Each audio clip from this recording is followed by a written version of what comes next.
A paz e a graça de Jesus. Eu quero gravar esse áudio referente à campanha de oração, que tem como tema: Deus é especialista em causas impossíveis, baseada no Evangelho de Lucas, capítulo 1, versículo 37, que nos diz: porque para Deus nada é impossível. Nós vamos falar sobre causas de enfermidades, dores, tratamentos sem resposta. E para isso eu gostaria de compartilhar com você um texto da palavra do Senhor, que está no livro de 1 Reis, capítulo 17, e eu vou fazer a leitura dos versículos 7 ao 24. É um pouco longa a leitura, mas eu quero deixar registrado aqui para nós compreendermos todo o decorrer da nossa reflexão. Então, 1 Reis, capítulo 17, a partir do versículo 7 nos diz assim: E sucedeu depois de um tempo que o ribeiro secou, porque não tinha havido chuva na terra. E a palavra do Senhor veio até ele dizendo: Levanta-te, vai a Sarepta, a qual pertence a Sidom, e habita ali. Eis que tenho ordenado uma viúva que te sustente. Assim ele se levantou e se foi a Sarepta. E quando chegou ao portão da cidade, eis que a viúva estava lá, juntando gravitos. E ele a chamou e disse: Retira para mim, rogo-te, um pouco de água em um vaso para que eu possa beber. E enquanto ela estava indo retirá-lo, ele a chamou e disse: Traze-me, rogo-te, um bocado de pão em tua mão. E ela disse: Vive o Senhor teu Deus, nem um bolo tenho, senão um punhado de farinha e uma barrica, e um pouco de azeite em um cântaro. E eis que estou ajuntando 2 gravetos, para que eu possa entrar e prepará-lo para mim e para meu filho, para que possamos disso comer e morrer. E Elias lhe disse: Não temas, vai e faze tudo como disseste. Porém, disto faz primeiro para mim um bolo pequeno, e traze-mo, e depois para ti e para o teu filho. Porque assim diz o Senhor, Deus de Israel: a barrica da farinha não se consumirá, tampouco do cântaro de azeite faltará, até o dia em que o Senhor enviar chuva sobre a terra. E ela foi e fez segundo o dizer de Elias. Comeram ele e ela e a sua casa muitos dias. E a barrica de farinha não se consumia, tampouco do cântaro de azeite faltava, segundo a palavra do Senhor, a qual ele falou por Elias. E sucedeu depois destas coisas que o filho da senhora da casa, caiu enfermo, e a sua enfermidade era muito grave, até que ele não restou mais fôlego. E ela disse a Elias: O que tenho que fazer contigo, ó tu, homem de Deus? Vieste até mim para chamar a lembrança ao meu pecado e para matar o meu filho? E ele lhe disse: Dá-me o teu filho. E ela o retirou do seu seio e o fez subir para o sótão onde ele habitava e o deitou sobre a sua cama. E ele clamou ao Senhor e disse: Ó Senhor Deus, tu trouxeste também o mal sobre a viúva para com que me hospedo, ao matares o seu filho? E ele estendeu-se sobre a criança 3 vezes e clamou ao Senhor e disse: Ó Senhor, meu Deus, suplico-te que permitas que a alma desta criança retorne novamente a ela. E o Senhor ouviu a voz de Elias, e a alma da criança voltou a entrar nela, e ela reviveu. E Elias tomou a criança e a fez descer da câmara para dentro da casa, e a entregou à sua mãe, e Elias disse: Vê que o teu filho vive. E a mulher disse a Elias: Agora, pois, por isto eu sei que tu és um homem de Deus, e que a palavra do Senhor na tua boca é verdade. Louvado seja Deus. Eu quero dizer que você sempre terá alguma coisa da qual poderá ser o seu milagre, ainda que seja uma fagulha. Dessa fagulha, Deus poderá fazer com que o milagre aconteça. Não desperdice seus dias pensando naquilo que você não tem, mas celebre a Deus pelo que Ele tem feito. Todas as nossas impossibilidades se tornam possibilidade desde quando? Desde quando eu entendo que tenho tudo. E ele foi. Quando chegou à porta da cidade, encontrou uma viúva. Desse mesmo capítulo de 1 Reis, capítulo 17, versos 10 a 12. E assim ele se levantou, foi a Sarepta, e quando chegou ao portão da cidade, eis que a viúva estava lá juntando gravetos. E ele a chamou e disse: retira para mim, rogo-te, um pouco de água em um vaso para que eu possa beber.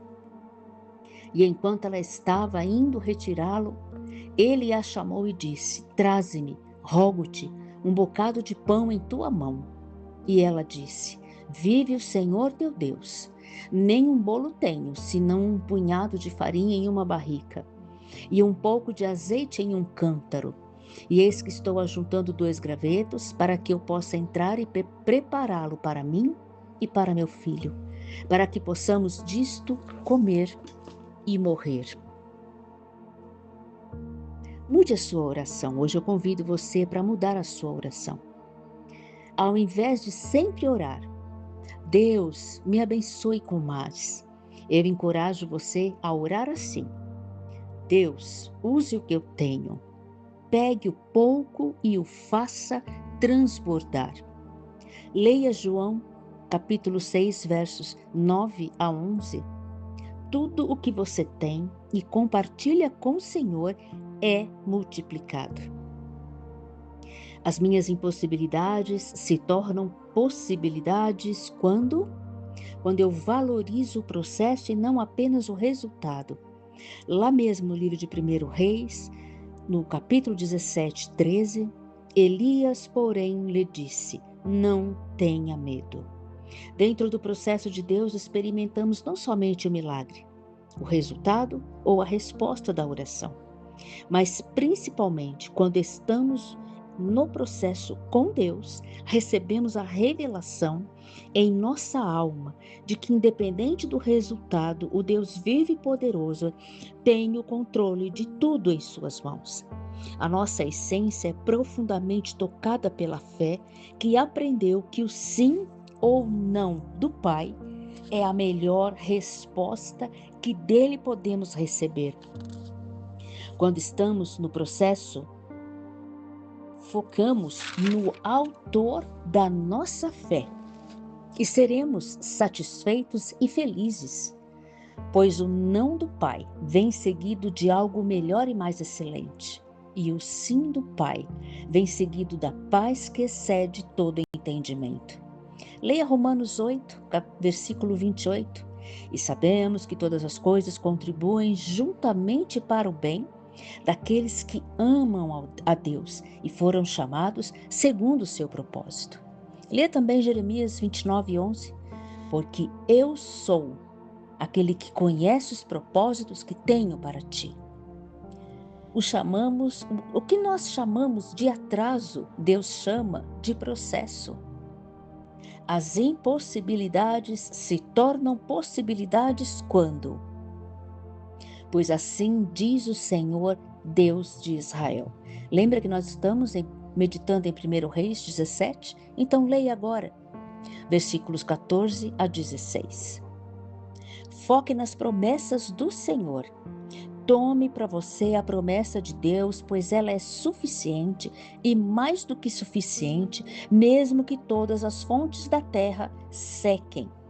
Quem disse essas palavras foi o avivalista Charles Spurgeon. Leia Mateus capítulo 24, versos 25 a 29. Alta madrugada, Jesus dirigiu-se a eles andando sobre o mar. Esse é um texto muito conhecido e nós sempre nos lembramos do milagre que Pedro vivenciou ao andar sobre as águas. Sem questionar, apenas obedeça. Pedro caminhou sobre as águas no poder de uma palavra de Jesus: venha. Para a mulher de 1 Reis 17, a palavra foi: não faltará. Mantenha fé apesar do caos. Creia que se creres verás a glória de Deus. Creia que o Pai pode e faz coisas muito maiores. Continue meditando em 1 Reis capítulo 17 e também vou deixar outras referências aqui, como Filipenses 1:6, Evangelho de Marcos 9, versículo 23, Primeira Epístola de João 4:4.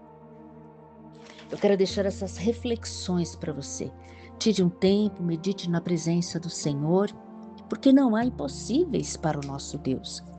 Se o problema é uma questão de saúde, de enfermidade, onde todos os diagnósticos estão sendo negativos, onde existem as dificuldades, talvez de uma recuperação de uma enfermidade, à espera de algum exame, uma necessidade talvez de algum aparelho de oxigênio para ajudar na respiração, uma medicação.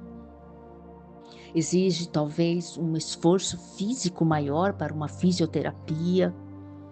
Ainda que o diagnóstico seja contrário às expectativas humanas, nós vemos desde o início dessa história de 1 Reis, que foi exatamente essa. Você se lembra das palavras daquela mulher?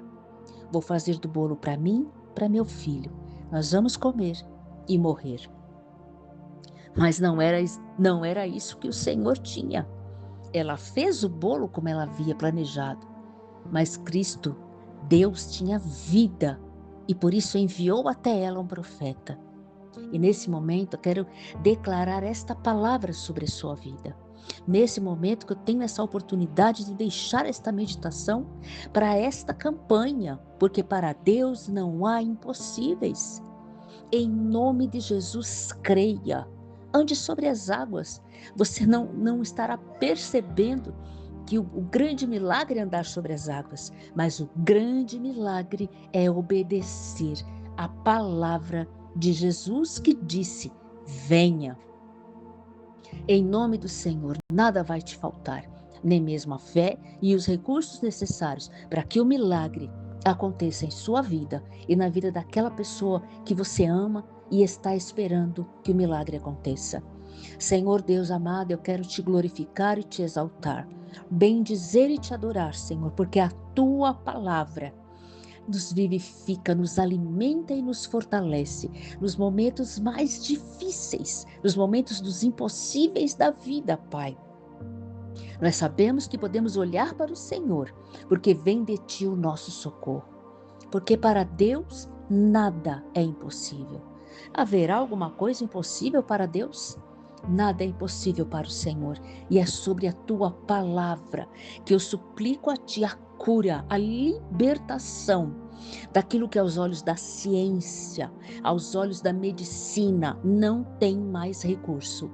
Porque o Senhor chamou Lázaro para fora e ele veio e ele reviveu, porque assim quis o Senhor.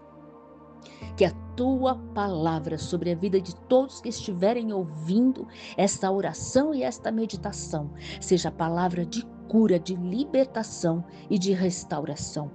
Eu oro com gratidão e louvor, Pai, em nome do Senhor Jesus. Amém e amém. Deus abençoe.